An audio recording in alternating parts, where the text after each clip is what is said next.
اعوذ باللہ من الشیطان الرجیم بسم اللہ الرحمن الرحیم۔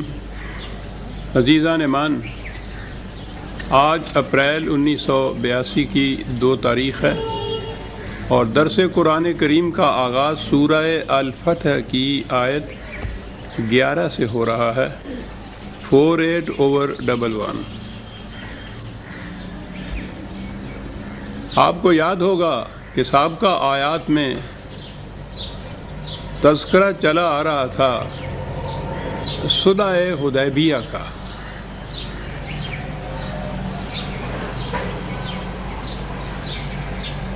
اس واقعہ کی اہمیت اور نزاکت کا اندازہ اس سے بھی لگ سکتا ہے کہ قرآن کریم نے بڑی تفصیل سے اس کا ذکر کیا ہے۔ قریب یہ پوری سورہ فتح اسی کے بیان پر مشتمل ہے۔ اس میں ایک خاص بات اور بھی آئی، جیسا کہ میں نے پہلے بھی کہا ہے، نبی اکرم صلی اللہ علیہ وسلم کے خلاف جو کشمکش و شورش تھی، اس میں ایک تو یہ قریش تھے، کھلے بندوں دشمن، میدان جنگ تک کے لیے آنے والے۔ یہ ان کا کریکٹرسٹک جسے کہتے ہیں، یہ چیز ان کی قومی خصوصیت کہہ لیجئے کہ یہ کھلے بندوں دشمنی ہوتی تھی، کھلے بندوں دوستی ہوتی تھی۔ یہودیوں کو تو چھوڑ دیجئے، وہ تو شروع سے ہی ان کا کریکٹر، ان کے کردار ہی یہ چلا آ رہا ہے کہ ہر قسم کی منافقت ان کے ہاں جائز۔ لیکن خود عربوں کے ہاں بھی یہ جو قبائل تھے بعض، اور وہ زیادہ تر مدینہ طیبہ کے گرد و پیش کے جو قبائل تھے، ان کی یہ کیفیت تھی۔ انہیں اعراب کہا جاتا ہے۔ حضور تشریف لائے مدینہ میں تو یہ قبائل بھی اسلام لے آئے، لیکن ان کے اسلام کے متعلق خود قرآن کریم نے یہ بات واضح کی، اور وہ بڑی اہم چیز ہے۔ لیکن ہماری اہمیت تو قرآن کی تلاوت تک ہی رہ گئی۔ یہ سب چیزیں تو بیان اس لیے ہوئی تھیں کہ ہم اس آئینہ میں اپنے عکس کو دیکھیں کہ شکل کیسی ہے۔ 49/14، 49/14۔ قالت الاعراب آمنا۔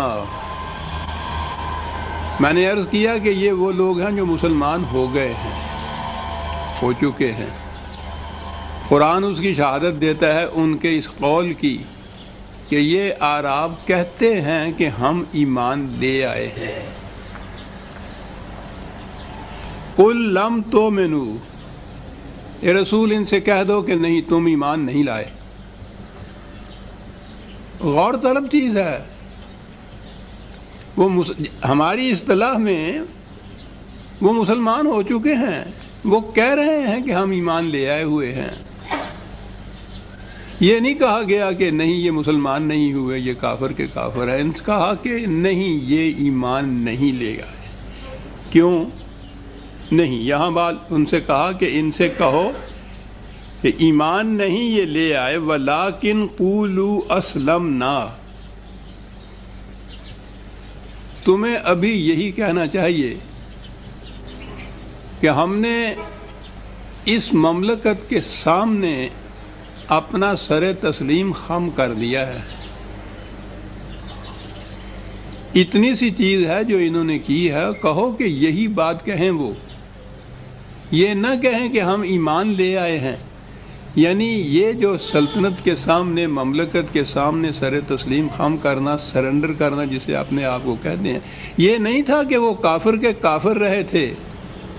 ایک تو یہ شکل بھی تو تھی، ایسے لوگ بھی تھے جنہوں نے اپنے مذہب کو نہیں چھوڑا، مملکت کے سامنے انہوں نے سر تسلیم خم کیا، معاہدے بھی کیے، صلح بھی کی، شکست بھی کھائی، اس کے باوجود اپنا مذہب نہیں بدلا۔ لیکن یہ وہ لوگ تھے کہ جنہوں نے مذہب تو تبدیل کر لیا، جو کچھ بھی تھا پہلے، جسے ہم کہیں گے کہ مسلمان تو یہ ہو گئے، تو اپنے آپ کو وہ مومن کہتے تھے، آمنا کہ ہم ایمان لے آئے ہیں۔ کہا ان سے کہو کہ یہ نہ ابھی کہیں کہ ہم ایمان لے آئے ہیں، ابھی تو وہ اتنا ہی کہیں کہ ہم نے اپنا سر تسلیم خم کر دیا ہے اس نظام، اس مملکت کے سامنے۔ کیوں یہ نہ کہیں کہ ہم ایمان نہیں لے آئے ہیں، ایمان لے آئے ہیں؟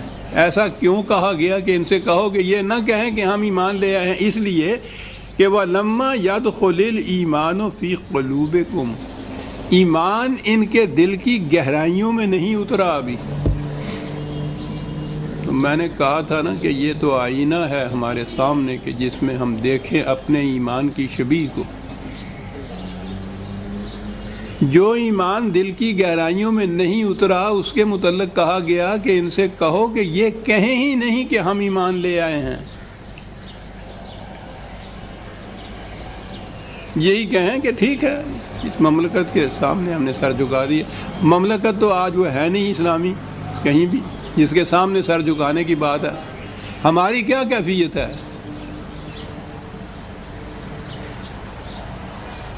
مسلمان نام رکھانے والی قوم کے گھرانے میں ہم پیدا ہو گئے اور ہم نے کہنا شروع کر دیا کہ ہم مومن ہیں، مسلمان ہیں۔ وہ کہہ رہا ہے ان سے کہو یہ نہ کہیں۔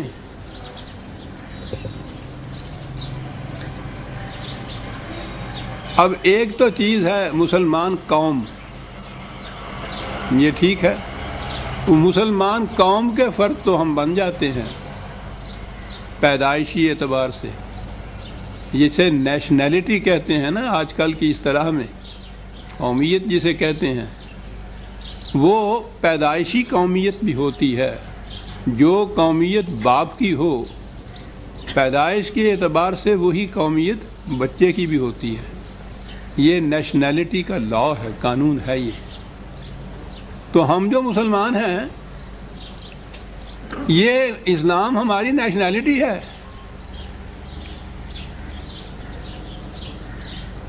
مسلمان قوم کے افراد ہیں اس اعتبار سے کہ مسلمانوں کے گھر پیدا ہو گئے، وہ بھی اس اعتبار سے۔ اور اگلی بات جو ہے جس سے روکا ہے کہ یہ نہ کہیں کہ ہم ایمان لے آئیں، کیوں؟ ایمان ان کے دل کی گہرائیوں میں نہیں اترا۔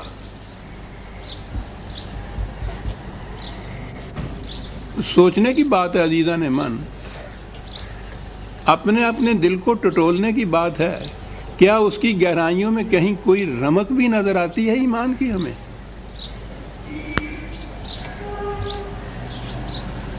ہم سے تو اگر کوئی پوچھے کہ تم کیوں مسلمان ہو، ہمیں تو اس سادہ سا سوال کا جواب بھی نہیں آئے گا۔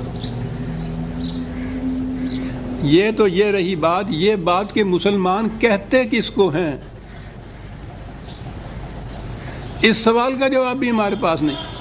شاید آپ متعجب ہوں کہ یہ ایکسٹریمسٹ ہے، یہ شخص جب بات کرتا ہے تو شدت تک پہنچ جاتا ہے۔ عزیزان من، اپنی طرف سے نہیں کچھ کہہ رہا، یہ جواب کسی عوام کی طرف سے نہیں دے رہا۔ آپ کے ہاں کے بڑے بڑے جید علماء کرام، وہ جو پنجاب فضادات کمیٹی 1953 کے مارشل لاء کے بعد قائم ہوئی تھی، اس کی تحقیقاتی رپورٹ بھی شائع ہو چکی ہوئی ہے، وہ موجود ہیں۔ ملک بھر کے علماء کرام کو ان لوگوں نے وہ عدالت کی حیثیت سی اس کمیٹی کی، وہ جسٹس منیر مرحوم اس کا چیئرمین تھا۔ انہوں نے ان علماء کرام سے پوچھا تھا کہ مسلمان کسے کہتے ہیں، اس کو ڈیفائن کر دیجئے جسے انگریزی میں کہتے ہیں۔ آپ حیران ہو گئے کہ ان حضرات میں سے اکثر و بیشتر تو وہ تھے جنہوں نے کہا تھا کہ وہ انگریزی میں کہتے ہیں نا وی ریکوائر نوٹس، کہ یہ ایسا سوال نہیں ہے کہ ہم فوراً ہی اس کا جواب دے دیں کھڑے کھڑے، اس پہ تو بہت کچھ غور و فکر کی بات ہے، سوچنا پڑے گا، تحقیق کرنا پڑے گا، اس کے بعد کہیں جا کے یہ پتہ چلے گا کہ مسلمان کسے کہتے ہیں۔ ویسے یہ روز بڑے فخر سے اعلان کرتے ہیں کہ فلاں آیا تارا مسیح اور ہم نے اس کو مسلمان کر لیا، ہمارے ہاتھ پہ وہ ایمان لے آیا، فلاں مولانا صاحب کے دست سعادت ماپ میں مشرف با اسلام ہو گیا، مسلمان ہو گیا، مسلمان نام رکھ دیا، یہ سب کچھ کرتے ہیں۔ پوچھا گیا کہ مسلمان کہتے کس کو ہیں، تو بیشتر نے تو یہ کہا کہ صاحب اس کے لیے تو خاصا وقت چاہیے ہمیں، تحقیق کرنے کے لیے، مطالعہ کرنے کے لیے کہ مسلمان کسے کہتے ہیں، پھر بتا سکیں گے۔ اور جنہوں نے کوئی جواب دیا، کسی ایک کا جواب دوسرے سے نہیں ملتا تھا۔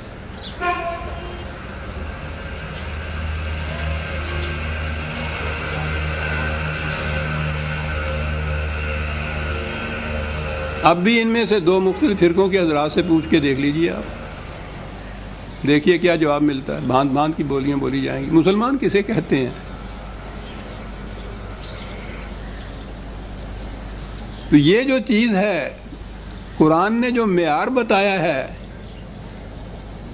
کہ یہ کہنے کا حق اسی کو پہنچتا ہے کہ میں ایمان لے آیا ہوں جس کے دل کی گہرائیوں میں ایمان اتر چکا ہو۔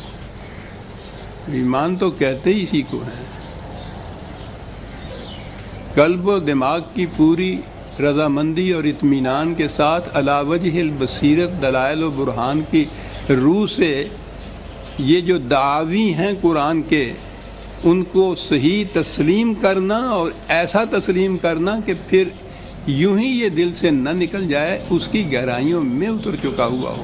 وَلَمَّا يَدْخُلُ الْإِيمَانَ ایمان فی قلوبکم، کہا اب اس کے بعد اگلی بات ہے مومن ہونے کے لیے، وَإِن تُطِيعُوا اللَّهَ وَرَسُولَهُ لَا يَلِتْكُم مِّنْ أَعْمَالِكُمْ شَيْئًا إِنَّ اللَّهَ غَفُورٌ رَحِيمٌ۔ باقی رہا یہ کہ صاحب اسی حالت میں اب جب ہم سے کہا جا رہا ہے کہ ہم اپنے آپ کو مومن نہ بھی کہیں، اب یہ جتنے یہ اعمال ہیں، یہ جتنے احکام ہیں، ان کی ہم اطاعت اگر کرتے رہیں تو پھر کیا ہوگا کہ وہ سب ضائع جائیں گے؟ کہا یہ بات نہیں ہے، ان کے اجر میں کوئی کمی نہیں کی جائے گی، لیکن تمہیں مومن تسلیم نہیں کیا جائے گا جب تک کہ ایمان تمہارے دل کی گہرائیوں میں نہ اتر چکا ہو۔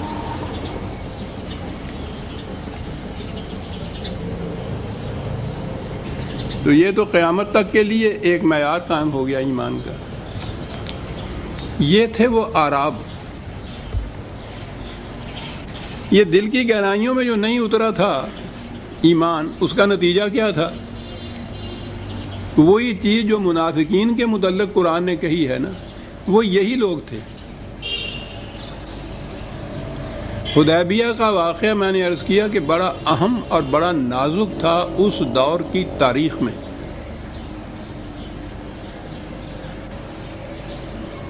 اس سے پہلے یہ 6 سال کے اندر، یہ 6 ہجری کا واقعہ ہے، مسلسل لڑائیاں ہوتی رہیں قریش کے ساتھ، لیکن وہی ہجوم کر کے آتے تھے۔ مدافعانہ جنگیں کہیے ان کی، یہ باہر نکل کے مکے تک نہیں پہنچے تھے۔ یہ پہلا موقع تھا جب یہ طے کیا گیا، جنگ کے لیے نہیں، صرف کعبے کے لیے، عمرہ کہہ لیجئے، کیونکہ ابھی تو حج کے دن بھی نہیں شروع ہوئے تھے۔ یہ اس مقصد کے لیے گئے تھے، ان سے کہہ دیا تھا کہ ہم صرف اس مقصد کے لیے آ رہے ہیں، اور اس مقصد کے لیے تو کعبہ یا مکہ جسے اوپن سٹی کہتے ہیں آپ، اس ساری دنیا کے لوگ، تمام قبائل، تمام عرب، وہ وہاں آتے تھے، جاتے تھے، ہجوم رہتا تھا، میلے لگتے تھے، اور پھر حج کے دنوں میں تو پوچھو ہی نہ کہ کتنی بڑی جمعیت وہاں ہوتی تھی۔ قریش کی تو سیادت اور امارت قائم ہی اسی بنا پر تھی۔ تو آپ نے یہ کہلا بھیجا کہ ہم اس مقصد کے لیے آ رہے ہیں۔ 1400 کے قریب صحابہ آپ کے ہمراہ تھے، جنگ کی کوئی بات نہیں تھی، تو روانہ ہو رہے تھے مکے سے۔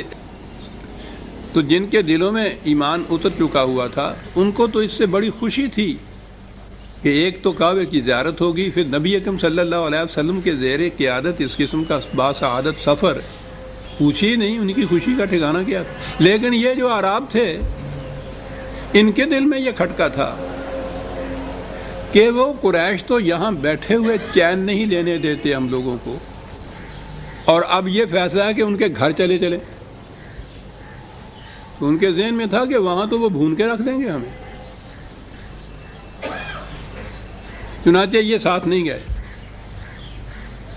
یہاں سے بات شروع ہوتی ہے. پیچھے تو وہ تھا کہ وہ جو صاحب ایمان تھے صحابہ، جب وہ نازک وقت آیا ہے اور حضور نے کہا ہے کہ آؤ جو تم نے خدا سے اپنے بیع و شراء کا ایک معاہدہ کر رکھا ہے، اپنی جانیں بیچ دی ہوئی ہیں، ان کی تجدید کرو. اس بیعت کی، اس جو بیچا ہے، بیعت کے معنی ہے بیچ دینے والی چیز، جو کچھ تم نے بیچا ہے اس کی تجدید کرو، تصویب کرو، توثیق کرو، کنفرم کرو، کیونکہ وقت آ گیا ہے اس کے پورا کرنے کا، اس عہد نامہ کے. اور وہاں یہ بیعت رضوان جسے کہتے ہیں، وہاں یہ بیعت لی گئی تھی، تجدید کہیے نا اس بیع کے معاہدے کی. اور اس کی اہمیت یہ تھی کہ کہاں یہ گیا کہ رسول یہ آتے ہیں تیرے ہاتھ پر ہاتھ رکھ کے یہ بیعت کی توثیق کرتے ہیں. ان سے کہو کہ ان کے ہاتھ کے اوپر تمہارا ہاتھ نہیں، خدا کا ہاتھ ہے. یہ تھی اہمیت اس بیعت کی. اور اس میں ایسے موقع کے اوپر یہ جو تھے یہ پیچھے رہے. انہوں نے کہا کہ وہاں جا کے تو خام خواہ اپنے آپ کو شیر کے غار میں پھینکنے والی بات ہے، وہاں سے تو بچ کے نہیں آ سکتے، ہم نہیں گئے ساتھ. اب دیکھا کہ وہ جو کہا تھا کہ تمہارے دل کی گہرائیوں میں ایمان نہیں اترا، کس طرح اس کے مظاہرے ہو رہے ہیں عمل کے وقت میں. کہا کہ سَيَقُولَ لَكَ الْمُخَلَّفُونَ مِنَ الْأَعْرَابِ شَغَلَتْنَا أَمْوَالُنَا وَأَهْلُونَا فَاسْتَغْفِرْ لَنَا. جب تم اب ان سے پوچھو گے جا کے کہ بھئی کیا بات تھی، تم ساتھ نہیں چلے، ہمارے پیچھے کیوں رہ گئے، تو آگے یہ قسمیں کھا کھا کے کہیں گے کہ نہیں صاحب بات یہ تھی، گھر بار ہمارا ننگا تھا، کوئی پیچھے تھا نہیں دیکھنے بھالنے والا، حفاظت نہیں تھی، مال مویشی ہمارے ایسے تھے، اس لیے ہم ان کی دیکھ بھال کے لیے پیچھے رہ گئے ہیں. اس لیے ہمارا جرم وہ سنگین نہیں ہے کہ ہم نے بغاوت کی ہے، سرکشی کی ہے، غداری کی ہے. بس یہ اتنی سی بات تھی جس کے لیے ہم نہیں گئے، اس لیے ہمیں معاف کر دیا جائے، بارگاہ خداوندی سے ہمارے لیے معافی طلب کی جائے. کہا یقولون بألسنتہم ما لیس فی قلوبہم. یہ ہوا دوسرا معیار، ایمان کے دل کے اندر نہ اترنے کا معیار، کہ یہ لوگ زبان سے وہ کچھ کہہ رہے ہیں جو کچھ ان کے دل میں نہیں ہے. تو ایمان کی ایک شناخت تو یہ ہوئی، ایک نشانی یا ایک معیار یہ ہوا کہ دل اور زبان دونوں ہم آہنگ ہوں. ہزار خوف ہو لیکن زبان ہو دل کی رفیق. یہی رہا ہے ازل سے قلندروں کا طریق. قلندر کے معنی مردان مومن ہے. زبان ہو دل کی رفیق. دل اور زبان جو دل میں ہو وہی زبان پر ہو. پہلی شناخت یہ ہے کہ ان دونوں میں ہم آہنگی ہو. اگر یہ بات نہیں تو وہ منافقت ہے، کفر نہیں. کفر میں ہم آہنگی ہوتی ہے، انکار ہی صحیح. وہ دل سے انکار کرتے ہیں، زبان سے اس کا اعلان کرتے ہیں. یہ نہیں ہوتا کہ دل میں انکار ہوتا ہے، زبان پہ اقرار ہوتا ہے. یہ ان کی بات ہے، پہلی نشانی. اور دوسری نشانی یہ ہے کہ لما تقولون ما لا تفعلون. پھر جو کچھ تم کہتے ہو پھر وہ کر کے کیوں نہیں دکھاتے. یعنی قول اور عمل کی ہم آہنگی. تو ایمان کی لڑی یوں ہوئی کہ قلب اور زبان کی ہم آہنگی، اور جو زبان سے کہا جائے اس کی اور عمل کی یک رنگی. یوں ہوا، یہ ہوئے مردان مومن، جو دل میں وہ زبان پہ جو کہا ہے وہ کر کے دکھایا.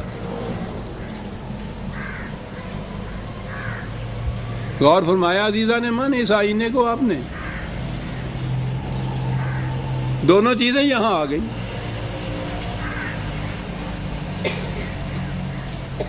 یہ وہ کچھ کہہ رہے ہیں جو ان کے دل میں نہیں ہے. اور ویسے تو اب اس دور کے اندر تو وہ ہر ایک کی یہی قریباً کیفیت ہے، لیکن یہ جو مردان سیاست ہیں ان کا تو شیوہ ہی یہ ہوتا ہے. ایسی مکیاولی سیاست چھا گئی ہے ساری دنیا پر، نہ دیر میں نہ حرم میں خودی کی بیداری، کہ سیاست نام ہی اس کا ہے. ایک خاص زبان ہوتی ہے سیاست کی، ڈپلومیٹک لینگویج، کہ وہ الفاظ استعمال کیے جائیں کہ جب جی چاہے ان کا کوئی دوسرا معنی پہنا دیا جائے انہیں. زبانی الفاظ بڑے خوبصورت الفاظ وہ ہوتے ہیں، اس میں بڑی ٹریننگ ہوتی ہے خاص طور پر. وہ بڑی الگ زبان ہے. الگ زبان کے یہ معنی نہیں کہ انگریزی زبان وہ نہیں ہوتی. الفاظ ایسے ہوتے ہیں کہ جو ایسے زبانی الفاظ استعمال کیے جائیں کہ جب جی چاہے ان کا الٹا معنی اس میں سے نکلا ہے. Diplomatic language. سیاست کا معیار ہی آج یہ ہے. جو اس میں سب سے زیادہ شاطر ہے وہ سب سے زیادہ کامیاب ہے. یعنی یقولون بألسنتہم ما لیس فی قلوبہم. قل فمن یملک لکم من اللہ شیئا ان اراد بکم ضرا او اراد بکم نفعا بل کان اللہ بما تعملون خبیرا. کہا یہ جو تم نے کہا ہے کہ نہیں ہم تو اس لیے رک گئے تھے کہ مال مویشی کی حفاظت کا سامان نہیں تھا، کیوں وہ بات کہتے ہو جو حقیقت نہیں ہے؟ کیا تم سمجھتے ہو کہ اس قسم کی منافقت سے، اس قسم کی دروغ گوئی سے تم قانون کو جھٹلا سکو گے؟ تم خدا کو فریب دے سکو گے؟ خدا کا قانون اس سے بڑا بالا ہے، اور اس کے پاس ایسے ذرائع ہیں معلوم اور تحقیق کرنے کے کہ جو کچھ تم کہتے ہو فی الواقع وہی ہے یا تم منافقت برت رہے ہو. اس لیے اس کی بالادستی سے تم نہیں بچ سکتے.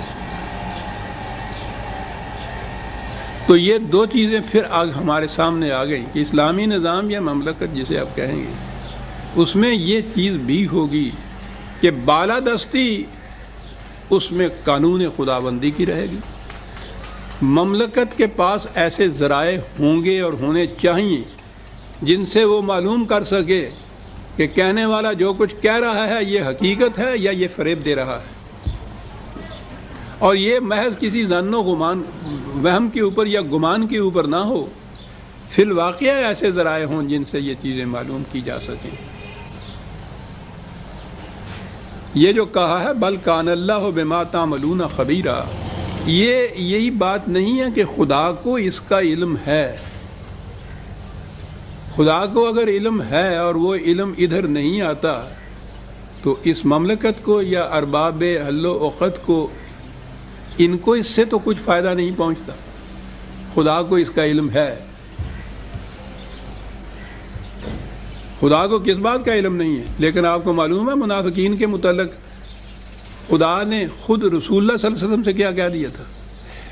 جتنا انہوں نے تنگ کیا ہے، یہ جو کھلی ہوئی لڑائیاں ہوئی ہیں ان کے ساتھ، قریش یا اور دوسرے لوگ جو تھے ان کے ساتھ میدان جنگ میں، یا جتنی تکالیف انہوں نے پہنچائی ہیں اس مسلسل اس کشمکش کے اندر، وہ اتنی زیادہ کرب و اذیت رسان نہیں تھیں جتنی ان منافقین کی جالیں تھیں.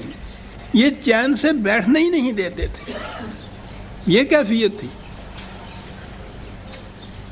بہت جی چاہتا تھا حضور کا بھی صحابہ کا بھی، یوں کہیے کہ یہ ذرا نکھر کر معلوم ہو جائے کہ ان میں سے کون کون سے اس طرح کے منافق ہیں.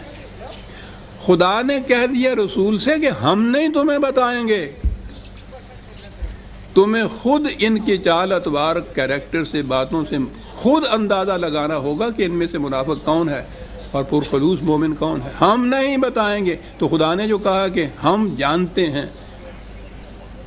جو کچھ ان کے دلوں میں ہے، تو جب تک وحی کے ذریعے سے خدا حضور کو نہ بتائے جو خدا کا علم ہے، تو از خود تو حضور کو نہیں علم ہو سکتا. از خود کے لیے وہی طریقہ بتایا جو ہمارے آپ کے بھی کام آ سکے کہ تمہیں خود معلوم کرنا ہوگا. ورنہ اگر خدا اپنے اس علم کی روح سے جو معلوم کیا ان منافقین کے متعلق اطلاع دے دیتا رسول اللہ صلی اللہ علیہ وسلم کو، تو ٹھیک ہے، وہ پہلے دن سے ان کو خارج کر دیا جاتا. لیکن یہ ہمارے لیے اسوہ رسول اللہ تو نہ بن سکتا نا، اس لیے کہ ہمیں تو خدا وحی کے ذریعے سے نہیں بتلائے گا کہ اس سے بچ کے رہنا، یہ منافق ہے، فریب دے جائے گا، دھوکہ دے جائے گا. تو ہمارے لیے کیا بات اسوہ ہوئی؟ یہ کہ خدا نہیں بتائے گا، تمہیں خود معلوم کرنا ہوگا. کیا بات ہے عزیزان. اور فرماتے ہیں کہ قرآن کی ہدایت کس طرح ہمارے لیے ابدی طور پر بھی ایک ہدایت نامہ بنتی ہے. کہا ان سے کہو کہ اصل میں بات یہ ہے، بل ظننتم ان لن ينقلب الرسول والمؤمنون الى اهليهم ابدا وزين ذلك في قلوبكم وظننتم ظن السوء وكنتم قوما بورا. کہنے لگے بات یہ تھی، تمہارے دل میں یہ بات تھی کہ یہ جا تو رہے ہیں لیکن وہاں سے یہ بچ کے نہیں آئیں گے. یہ تھا تمہارے دل میں ان کے متعلق یہ گمان اور یہ ظن، جس کی بنا پر تم نے یہ کہا کہ ہمیں ساتھ نہیں جانا چاہیے. یہ تو اپنے آپ کو ہلاکت میں منہ میں دھکیلنے کی بات ہے. یہ تھا گمان تمہارا. تو آپ دیکھتے ہیں کہ یہ چیزیں جتنی بھی ہیں قدم قدم پہ نظر آتی ہیں کہ منافقین کا یہ شیوا ہوتا ہے. بات یہ تھی دل میں، گئے اس لیے نہیں تھے ساتھ، پوچھا تو کہا یہ کہ نہیں صاحب دل سے تو ہم تمہارے آپ کے ساتھ ہی تھے. بات اصل میں یہ تھی کہ گھر بار خالی تھا، حفاظت کرنے والا کوئی نہیں تھا، اس لیے ہم رہ گئے. قرآن بتاتا چلا جا رہا ہے کہ یہ بات تھی، ان نے گمان یہ کیا تھا کہ تم بچ کے نہیں آ سکو گے. اور یہ ایک ایسی چیز تھی کہ جو ان کے دل میں، وہ قرآن نے کہا ہے کہ بدترین وقت وہ ہوتا ہے انسان کے لیے جس میں تباہی آ جاتی ہے اس کی، کہ اس کے غلط کاموں کو شیطان بڑا مزین بنا کے اس کو دکھائی دیتا ہے، دکھاتا ہے. غلط کام بہت بڑا نیکی کا کام، اچھا کام نظر آتا ہے، اس کو مزین بنا دیتا ہے، وہ خوشنما بنا دیتا ہے. وہ یعنی اس کے جذبات، شیطان تو آپ کو معلوم ہے نا کہ اس کے جو مفاد پرستانہ جذبات ہوتے ہیں اپنے، وہ غلط کام کو بڑا حسین اور مزین بنا کر دکھاتے ہیں. غلط کام اگر غلط کی حیثیت سے سامنے آ جائے تو پھر تو کوئی بھی بجوز ان چند کے کہ جو دانستہ غلط کرنا چاہیں، باقی کوئی بھی اس کام کو نہیں غلط کو کہے. نقصان رساں کام کو کوئی بھی نقصان رساں نہیں کہے گا. وہ تو ہوتا یہ ہے کہ وہ ہوتا ہے تباہ کن، نقصان رساں، لیکن انسان کے مفاد پرستانہ غلط جذبات اس کو مزین کر کے دکھاتے ہیں. یہ جس قدر تباہیاں پھیلی ہوئی ہوتی ہیں معاشرے میں، وہ اس نقطے کی. بہت تھوڑے لوگ وہ ہوتے ہیں جو غلط کام کو، جرم کو، گناہ کو سمجھتے ہوئے کہ یہ غلط کام ہے پھر بھی الرغم کرتے ہیں. بہت کم ہوتے ہیں وہ دھڑلے سے یوں کرنے والے. اکثریت انہیں کی ہوتی ہے کہ جو غلط کاموں کو ان کے اپنے جذبات مفاد پرستی کے بہت مزین کر کے دکھاتے ہیں. اس کے لیے بڑی بڑی اس کے لیے تعویلیں، بڑے بڑے غلط دلائل یہ پیش کرتے ہیں کہ نہیں صاحب وہ یہ بات اصل میں یوں ہے، کوئی بات نہیں ہے ایسا کرنے میں سب کچھ. اور آج تو اس کے لیے لمبی چوڑی کسی دلیل و تعویل کی ضرورت ہی نہیں ہے. کسی سے پوچھئے کہ صاحب آپ یہ غلط طریقہ اختیار کیے ہوئے ہیں دولت جمع کرنے کا، وہ کہتے ہیں کہ صاحب میں نہیں کیا ہوا ہے، سب کر رہے ہیں. چلیے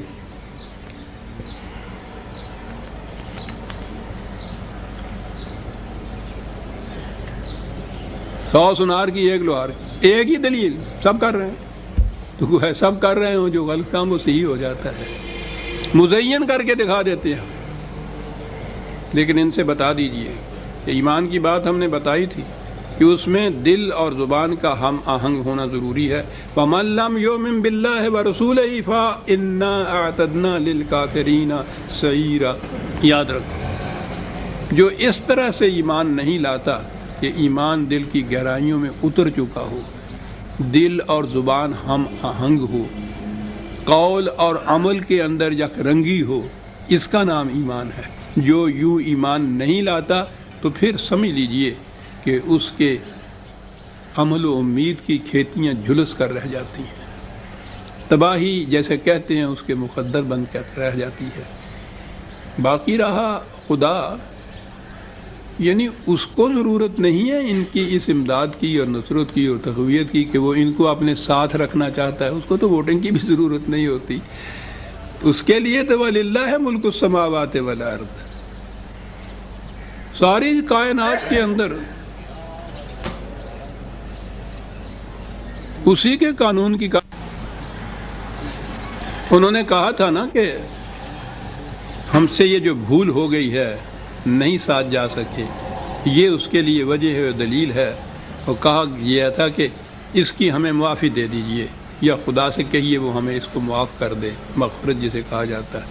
تو آپ کو تو معلوم ہے، اب آپ تو برسوں سے سنتے چلے آ رہے ہیں، درس کی یہ اصطلاح، قرآن کی یہ اصطلاحات بھی آپ کے سامنے آ چکی ہوئی ہیں، اس لیے ہر موقع کے اوپر مجھے زیادہ تفصیل میں جانے کی ضرورت نہیں ہوتی۔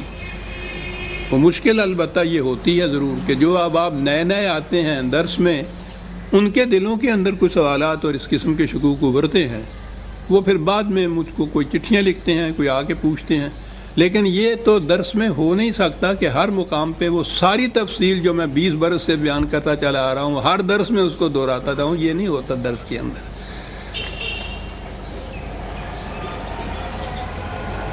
کہا یہ کہ یہ اس کے لیے کہتے تھے کہ خدا سے کہیے کہ اس معاملے میں، جسے عام طور پہ معاف کر دینا کہتے ہیں، اس کے معنی یہ ہوتے ہیں کہ اس سے ہماری حفاظت کی جائے، جو نقصان اس سے ہمیں ہوگا۔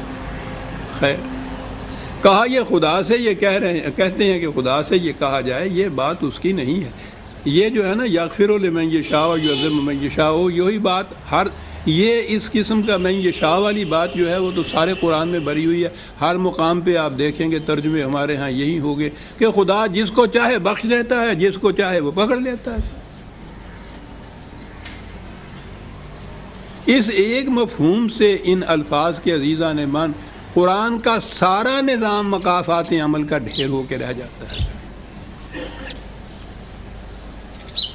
یہاں کا نظام عدل بھی جو ہے وہ خدا کی اسی نظام کا اصول مکافات عمل کے اوپر قائم ہوتا ہے، اسلامی نظام کا،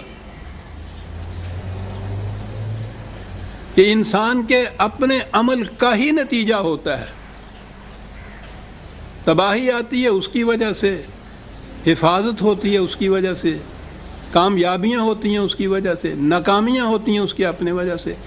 خدا نے تو قوانین دے دیے ہیں، رہنمائی دی ہے، سیدھے راستے پہ چلنا، غلط راستے کی قدم اٹھانا، یہ اس کے اپنے فیصلے پہ ہے۔ اس نے دونوں راستے صرف دکھائے ہیں، یہ نہیں ہے کہ وہ جسے چاہتا ہے صحیح راستے پہ چلا دیتا ہے، جسے چاہتا ہے غلط راستے پہ چلاتا ہے، تو اس کے بعد اگلی بات جو ہے کہ پھر ان کو غلط راستے پہ چلنے والوں کو جہنم میں بھیج دیتا ہے، تو وہ تو جسے چاہتا ہے غلط راستے پہ چلا دیتا ہے، پھر اس کو جہنم میں بھیج دیتا ہے۔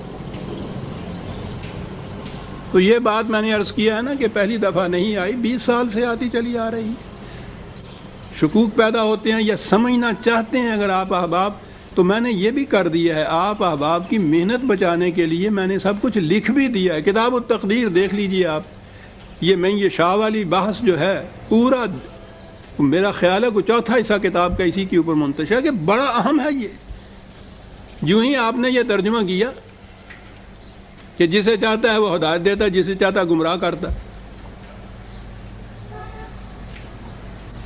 اور اس کے بعد اگلی بات کہ جو گمراہ ہوتا ہے اس کو جہنم میں بھیج دیتا ہے۔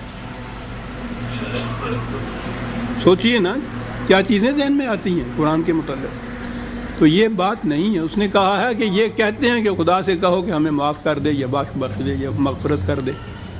کہو یہ بات ایسے نہیں ہے کہ خدا جسے چاہتا ہے مغفرت کر دیتا ہے۔ جو شخص چاہتا ہے ان نقصانات سے محفوظ رہنا، وہ اپنے آپ کو محفوظ رکھ سکتا ہے۔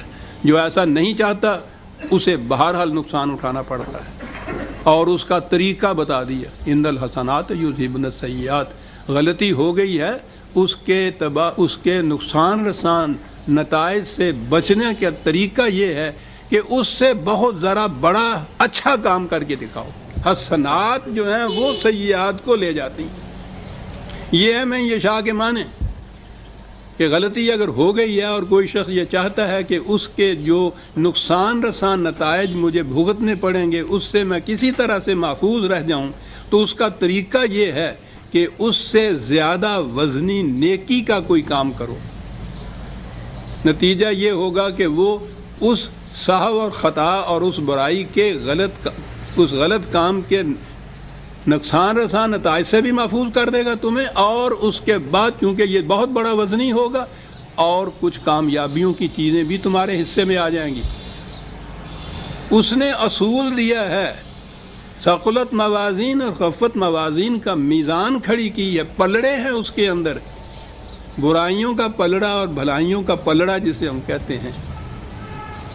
اس نے کہا کہ اگر کسی وقت تمہاری برائیوں کا پلڑا جھک گیا ہے، زیادہ ہو گئی ہیں، تو اس کو اونچا کرنے کا طریقہ یہ نہیں ہے کہ خدا سے کہو کہ ذرا اس کو اونچا کر دیجئے، طریقہ یہ ہے کہ بھلائیوں کے پلڑے میں زیادہ ڈال دیجئے، خود بخود وہ پلڑا جھک جائے گا، وہ اٹھ جائے گا۔ غور فرمایا کہ ایک تشبیہ سے قرآن کتنے اہم معانی بیان کرتا ہے، حقائق بے نقاب کر دیتا ہے۔ کیا طریقہ اس نے بتایا ہے مغفرت حاصل کرنے کا، میزان پلڑے کا، اور وہ یہ ہے کہ وہ ایک ایک ذرہ اس نے یہ کہا وَمَن يَعْمَلْ مِثْقَالَ ذَرَّةٍ خَيْرٍ يَرَهُ وَمَن يَعْمَلْ مِثْقَالَ ذَرَّةٍ شَرًّا يَرَهُ، ایک ایک ذرہ عمل کا اس میزان خداوندی میں، وہ قانون مکافات عمل کے میزان میں تلتا ہے۔ اب اس میں تو یہی بات ہے کہ جس قسم کے اعمال ایک پلڑے میں جائیں گے وہ پلڑا جھکے گا۔ تمہاری غلطیوں کے، گناہوں کے، جرموں کے جو کہ ذرات جس پلڑے میں جمع ہو رہے ہیں، اگر وہ جھک گیا ہے تو اس کا نتیجہ تباہی ہوگا، لیکن بچ سکتے ہو اگر دوسرے پلڑے کے اندر بھلائیوں کے اندر بھلائیوں کے ذرات زیادہ داخل کر دو۔ یہ طریقہ ہے من یشاء کا، یہ انسان کے اوپر ہے، یہ ذمہ دار ہے اپنے ہر کام کا۔ یہ نہیں ہے کہ خدا جس کو چاہتا ہے جہنم میں بھیج دیتا ہے، جسے چاہتا ہے جنت میں بھیج دیتا ہے۔ جو جنت میں جانا چاہتا ہے وہ جنت میں جانے والے کام کرے، وہ جنت میں چلا جائے گا۔ جو نہیں جانا چاہتا، جہنم میں جانا چاہتا ہے، برائیوں کا کام کرے، جہنم میں چلا جاتا ہے۔ جو اس قسم کے کاموں کے بعد ندامت کے اشک ندامت، اس کی ارکے ندامت اس کی پیشانی پہ آتے ہیں، اور پھر وہ صرف اتنا نہیں ہے کہ وہ جسے ہم توبہ کہتے ہیں کہ یا اللہ میری توبہ اس نے کہہ دیا، معاملہ ختم ہو گیا، وہ کام کرے کہ جو ان غلط کاموں کے نقصان رساں نتائج کا ازالہ کر سکے اور کچھ اس کے حصے میں مثبت پازیٹیو اور اس کے حصے میں بھی آ جائے۔ وہ کہا جب یہ کچھ کرو گے تو کان اللہ غفور الرحیم۔ کیا بات ہے دونوں لفظوں کی۔ میں نے ابھی عرض کیا ہے نا کہ زیادہ اچھے کام کرو تو ایک تو وہ جو غلط کاموں کا نتیجہ تھا نقصان رساں، اس سے بچ جاؤ گے، وہ تو ہو گیا غفور، اس سے بچانے والا، بخشنے والا نہیں ہے، بخشش کا سوال نہیں ہے، وہ بچاتا ہے۔ بچنا ہے، مغفرت کے معنی بچنے کے ہوتے ہیں، تو وہ غفور بھی ہے۔ اور اس کے بعد جب تمہارا یہ بھلائیوں کا حسنات کا پلڑا اتنا زیادہ بھاری ہوگا کہ اس کا ازالہ تو اس نے کر دیا، پھر اور بھی اس کے اندر ہے، تو کہا پھر سامان نشو و نما بھی ملے گا، رحمت بھی ملے گی، غفور الرحیم۔ میں نے عرض کیا تھا نا عزیزان ایمان، قرآن کی آیات میں جہاں خدا کی صفات آتی ہیں وہاں کھڑے ہو کے سوچنا چاہیے کہ یہ دو لفظ کیوں قرآن لایا، یہ ایک لفظ کیوں لایا، بڑا اہم ہوتا ہے وہ۔ اور وہ تو اس کے نکات جو ہیں، اس جو پہلے بیان کیا گیا ہے، حقیقت میں اس کی تائید میں ہوتے ہیں۔ یہ خدا کی صفات جو بیان ہوتی ہیں، یہ یوں ہی نہیں ہوتی کہ شاعری جو ہے کہ یہ لکھ دیا تو کیا، وہ لکھ دیا تو کیا۔ غفور الرحیم۔ سَيَقُولُ الْمُخَلَّفُونَ إِذَا انطَلَقْتُمْ إِلَى مَغَانِمَ لِتَأْخُذُوهَا ذَرُونَا نَتَّبِعْكُمْ يُرِيدُونَ أَن يُبَدِّلُوا كَلَامَ اللَّهِ۔ کہا جب تم کامیابی حاصل کرنے کے بعد یہ غنائم جو تمہیں حاصل ہوں گے، جنگ سے مال غنیمت ملے گا اور جو کچھ حاصل ہوگا، اس کی جھولیاں بھر بھر کر جب تم واپس لوٹو گے تو اب یہ ان کا جی جل جائے گا، کیوں ہو ہم ساتھ کیوں نہ چلے گئے، ہمارے حصے میں بھی یہ جو کچھ آ جاتا. کہا یہ اس وقت کہیں گے کہ صاحب ہمیں جو ہوا ہے اس کو تو چھوڑ دو، اب ہم تمہارا اتباع ضرور کریں گے، اطاعت کریں گے، اور ہمارے اس وعدے کی بنا پہ اس میں سے ہمیں حصہ دے دو.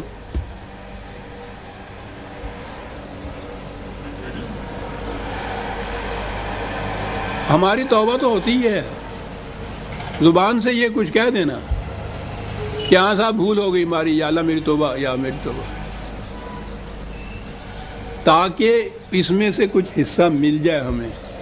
وہ جنت کی نعماء جن کا وعدہ کیا گیا ہے وہ اتنا کہنے سے مل جائے. اس نے کہا یہ بات نہیں، یریدون ان یبدلوا کلام اللہ. کہتا ہم نے قانون بتایا ہے کہ کیا ہے، اور قانون یہ ہے کہ سیئات جو ہیں ان کا ازالہ حسنات کا پلڑا جھکے گا تو ہوگا. یہ ہمارا قانون مکافات عمل ہے. اب یہ جو کہتے ہیں کہ جو ہم نے پہلے وہ غلطیاں کر دی، گناہ کر دیے، جرم کر دیے، اس کی وجہ سے سیئات کا پلڑا جھک گیا ہمارے ہاں کا، تو یہ نہیں کہ اس کے ازالے کا جو کچھ قرآن نے طریقہ بتایا ہے، خدا نے جو قانون بتایا ہے اس کے مطابق یہ کچھ کریں حسنات، تو جو کہ نہیں چاہتے یہ ہے کہ ان کی صرف بات مان لی جائے کہ ہاں صاحب جو کچھ پیچھے ہوا اس کو چھوڑیے، مٹی ڈالیے اس کے اوپر، آئندہ ہم آپ کیا اطاعت کریں گے، اور جو کچھ یہ غنائم وغیرہ ہیں وہ ہمیں بھی دیجیے. کہتے ہیں یہ خدا کے قانون کو تبدیل کر دینا چاہتے ہیں. چاہتے یہ ہیں کہ خدا کا قانون ان کے حق میں تبدیل ہو جائے. وَلَن تَجِدَ لِسُنَّتِ اللَّهِ تَبْدِيلًا، وہ کسی کے حق میں کبھی تبدیل نہیں ہوا کرتا. قانون تو وہی ہوتا ہے قابل احترام جو کسی کے حق کسی وجہ سے جس میں تبدیلی نہ آئے.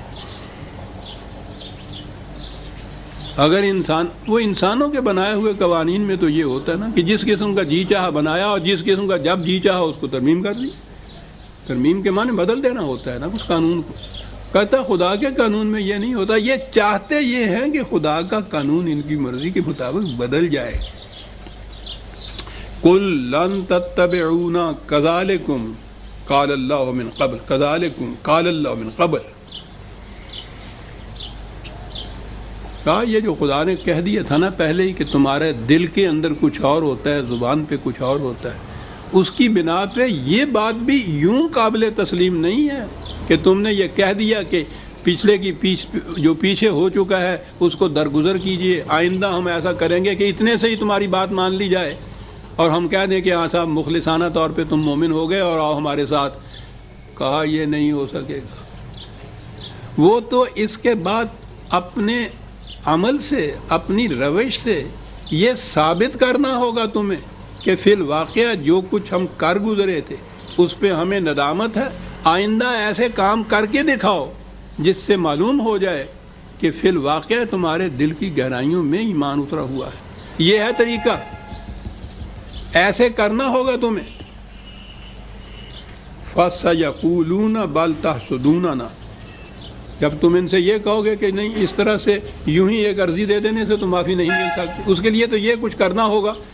کہا ہم نے جو کہا تھا نا کہ ان کے دلوں میں کچھ اور ہے، تم دیکھو گے اس کے بعد یہ کہیں گے کہ صاحب یہ اتنی شرطیں ورتیں جو تم ہم پہ عائد کر رہے ہو، اصل میں بات یہ ہے کہ تم ہم سے حسد کرتے ہو کہ یہ بھی ہمارے جیسے کیوں بن جائے. حسد کرتے ہو، بالکل ٹھیک بات ہے. جواب اس کا کسی غصے میں نہیں دیا، گالی نہیں دی، پھٹکارا نہیں ہے. بل کانوا لا یفقہون الا قلیلا، بات یہ ہے کہ جو کچھ ہم نے کہا ہے یہ اس کو سمجھ ہی نہیں رہے، سمجھنا چاہتے نہیں. بہت تھوڑے ہیں کہ جو تفقہ سے کام لیتے ہیں، سمجھ سے کام لیتے ہیں. یعنی آپ غور کیجئے کہ کیا بات ان کے خلاف کیا بات کہی ہے. یہ کہی یہی ہے کہ یہ سمجھ سے کام لیتے تو یہ بات ایسی نہ تھی جو سمجھ میں آ نہ سکتی. وہ جذباتی باتیں ساری کر کیے چلے جا رہے ہیں، پہلے غلط بیانی، پھر جھوٹے دلائل، پھر منافقت کا پردہ، پھر اس قسم کا وعدہ کہ جی آئندہ ہم یہ کچھ کریں گے.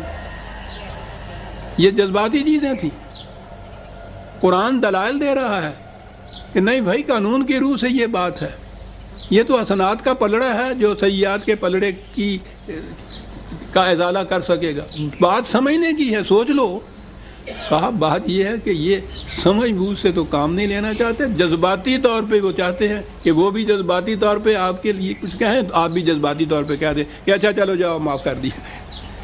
کہنے گے یہ بات یہاں نہیں ہے. قانون اسی کا قانون کہلا سکتا ہے عزیزان من جو جذبات سے بلند ہو. جبکہ کوئی قانون انسان کسی بشر کسی انسان کے قلب کے اندر سے نکلے گا، قلب کی رنگینی کا اثر اس میں کسی نہ کسی حد تک آ جائے گا. خواہ ایک فرد ہو، آمریت ہو، خواہ جمہوریت ہو اس قسم کی، خواہ ساری دنیا کے انسان مل کے بھی کیوں نہ قانون بنا دیں، اس میں ان کے اپنے جذبات کی رنگینی کا عکس ضرور آ جائے گا. اور یہی ہے بنیادی نقص جو مغرب کی جمہوریت میں ہے. اسلام قانون سازی کا حق کسی انسان کو دیتا ہی نہیں ہے. قانون صرف خدا کے بنائے ہوئے دیے ہوئے ہیں، اس میں جذبات کی بات نہیں ہوتی. خدا تو جذبات سے بہت بلند ہے نا. اور وہی قانون ہے کہ جو ابدی بھی کہلا سکتا ہے، غیر متبدل کہلا سکتا ہے، مکمل کہلا سکتا ہے، بدل نہیں سکتا. جذبات نہیں اس میں. تو قانون کی تو پہلی شرط یہ ہے جذبات کا دخل نہ ہو، اور وہ مرغ باد نما کی طرح مصلحتوں کے تابع روز بدلتا نہ رہے.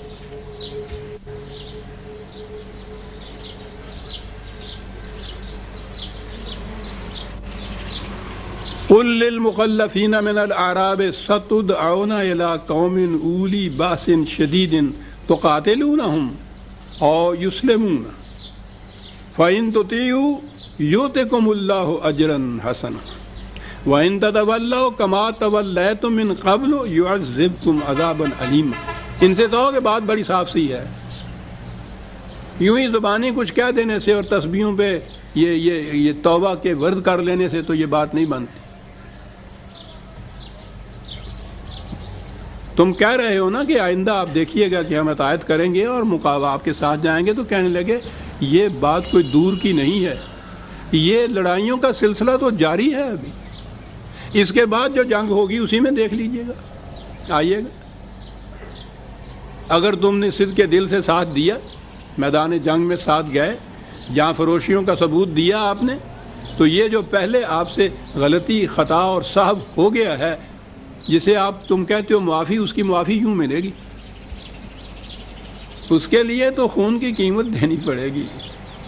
تو دیکھ لیں گے ہم کو، دیر کی بات کیا ہے. چلیے یوں صحیح دیکھیے آپ نے توبہ کے لیے شرط کیا لگائی گئی ہے. اور یہ حدیبیہ کی صلح کے بعد پہلی جنگ جو ہوئی تھی خیبر کی جنگ تھی، جو یہودیوں کے ساتھ ہوئی. یہ بڑی سخت جنگ تھی. وہ غنیمت یہ ہے کہ وہ پھر آخری جنگ ان کے ساتھ کرنی پڑی. پہلے تو انہیں مدینے سے نکالنا پڑے گا، روز کوئی نہ کوئی سازش، روز کوئی نہ کوئی شرارت نکال کے باہر. انہیں مقام تھا وہ خیبر، یہ وہاں بس گئے تھے، وہاں بسا دیا گیا تھا. وہاں بیٹھے ہوئے بھی سازشیں کرتے تھے، باہر کی طاقتوں کے ساتھ مل کے مسلمانوں کے خلاف سازشیں کرتے تھے. جنگ پہ اتر آئے ہوئے تھے، قلعے بنا لیے ہوئے تھے. تو یہاں سے فارغ ہونے کے بعد پھر اگلی جنگ جو ہوئی ہے خیبر کی جنگ تھی، وہ آخری جنگ تھی جہاں سے ان کو پھر پورے ملک سے ہی نکال دیا گیا. یہ وہ قوم ہے جو اصلاح کے حد سے آگے بڑھ چکی ہوئی ہے، لا علاج ہو چکے ہوئے ہیں مرض اس کے منافقت کے. ملک میں نہیں رہنے دیا گیا. یہ تھا وہ جنگ خیبر جس کے متعلق کہا کہ جنگ آنے والی ہے، ہونے والی ہے، آؤ اس میں شریک ہو. اگر وہاں تم نے واقعی اطاعت کی تو پھر تم دیکھو کہ اجرن حسنہ کتنا ملتا ہے تمہیں. اور اگر اسی طرح سے تم پھر گئے جیسا کہ اس سے پہلے پھرا کرتے تھے، تو پھر یہ جو تمہارے خلاف سزا ہے پہلے سے بھی زیادہ علم انگیز سزا ہوگی تمہاری، جو کچھ تم کر رہے ہو. ہاں قرآن ہے نا کہ یہ جو ہم نے کہا ہے کہ اسی طرح سے اگر پیچھے رہ گئے تم تو پھر وہی کچھ کیا جائے گا جو ہم کہہ رہے ہیں. لیکن لیسا علی الاعمی حرج ولا علی الاعرج حرج ولا علی المریض حرج.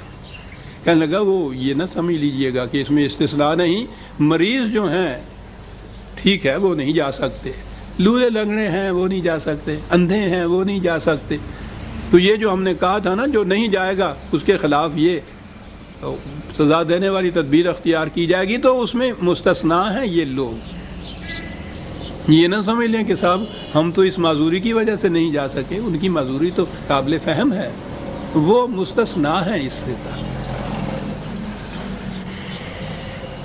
وَمَن يُطِعِ اللَّهَ وَرَسُولَهُ يُدْخِلْهُ جَنَّاتٍ تَجْرِي مِن تَحْتِهَا الْأَنْهَارُ، اور پھر جو اطاعت کرے گا خدا رسول کی تو اس اطاعت کے بدلے میں یہ جو کامیابیاں حاصل ہوں گی، کامرانیاں، فائز المرامی جتنی چیز بھی جس کو وہ جنت سے تعبیر کرتا ہے، اور آپ کو معلوم ہے کہ وہ ایمان اور اعمال صالحہ کی بنا کے اوپر جو ایک مملکت قائم ہوتی ہے اس کے نتائج حسنہ کو وہ اس دنیا کے اندر جنت قرار دیتا ہے، اور یہی پھر آگے بڑھتی ہوئی چلی جاتی ہے، آخرت کی جنت بھی اس کا نام ہو جاتا ہے۔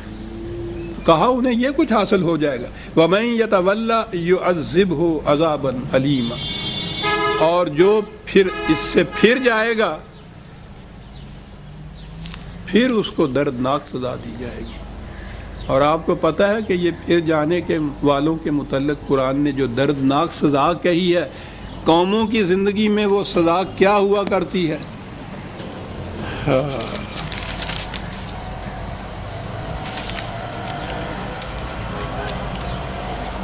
کہا سن لو وہ سزا کیا ہوتی ہے۔ قومیں جب حق کے راستے سے پھر جاتی ہیں تو اس کے بعد ہوتا کیا ہے، اور وہ غلط نظام قائم کر لیتی ہیں، خواہ وہ ان اعراب کی طرح اپنے آپ کو مسلمان ہی کیوں نہ کہنے والی ہوں، اور یہ تو مخاطب بھی ان کو کیا گیا ہے کہ جو واقعی مسلمان قوم تھی۔ وَإِن تَتَوَلَّوْا، ان سے کہہ دو کہ اگر تم پھر گئے اس نظام سے، يَسْتَبْدِلْ قَوْمًا غَيْرَكُمْ، تو وہ تمہاری جگہ ایک دوسری قوم لے آئے گا، ثُمَّ لَا يَكُونُوا أَمْثَالَكُمْ، وہ پھر تمہارے جیسی نہیں ہوگی۔ استبدال قومی، یہاں افراد کے جرائم کا ذکر نہیں ہو رہا، قوم کی قوم کا ذکر ہو رہا ہے۔ قوم غلط نظام اگر قائم کرتی ہے اور اس کے تابع زندگی بسر کرنے پہ مطمئن ہو جاتی ہے تو پھر اس کا آخری جو عذاب جس کو ہم نے سمجھا ہمارے ذہن میں وہ وہی ہوتا ہے کہ وہاں جا کے قیامت میں جہنم میں وہ عذاب کے معنی یہ ہیں، ایسی سزا اس کی، ایسا انجام، ایسا عواقب اس کے اس قسم کے جہنمی۔ اور اس میں یہ بتایا کہ قوم جب یہ کرتی ہے تو اس کا نتیجہ پھر یہ ہوتا ہے کہ اس کی جگہ ایک اور قوم آ جاتی ہے، وہ لے لیتی ہے، وہ اس قوم جیسی نہیں ہوتی۔ انہی جیسی اگر وہ قوم ہو تو پھر اس تبدیلی کے معنی کیا ہوئے؟ پھر تو کوئی بات ہی نہ ہوئی، وہ ان سے بہتر قوم ہوگی جو ان کا جگہ لے گی۔ لیکن یہ بہرحال یہ قوم جو ہے اس کو ہٹا دیا جائے گا، اور میں سمجھتا ہوں کہ اس سے بڑا درد انگیز عذاب کیا ہے کہ قوم زندہ تو وہ رہے لیکن محکوم ہو جائے ایک دوسری قوم کی جو اس کی جگہ آ جاتی ہے۔ جگہ آنے کے معنی یہ نہیں ہے کہ وہ ان سارے افراد کو یہاں سے جھاڑو پھیر کے نکال دیتی ہے اور ان کی جگہ آگے آ جاتی ہے۔ ایسا بھی ہوتا ہے کہ بیشتر ان میں سے قتل ہو جاتے ہیں، بیشتر ان میں سے بھاگ جاتے ہیں، قید کر لیے جاتے ہیں، لیکن قومی استبدال کے معنی یہ ہیں کہ ایک قوم کی حکومت، کامرانی، کامیابی، اس کی جگہ دوسری قوم آ جاتی ہے، وہ ان پہ غالب ہو جاتی ہے، یہ محکوم ہو جاتی ہیں دوسری قوم کے، اور یہ سب سے بڑا عذاب گنایا ہے قرآن کریم نے۔ سورہ الفتح کی آیت 17 تک ہم آئے گئے۔ عزیزان ربنا تقبل منا انک انت السمیع العلیم۔ شکریہ۔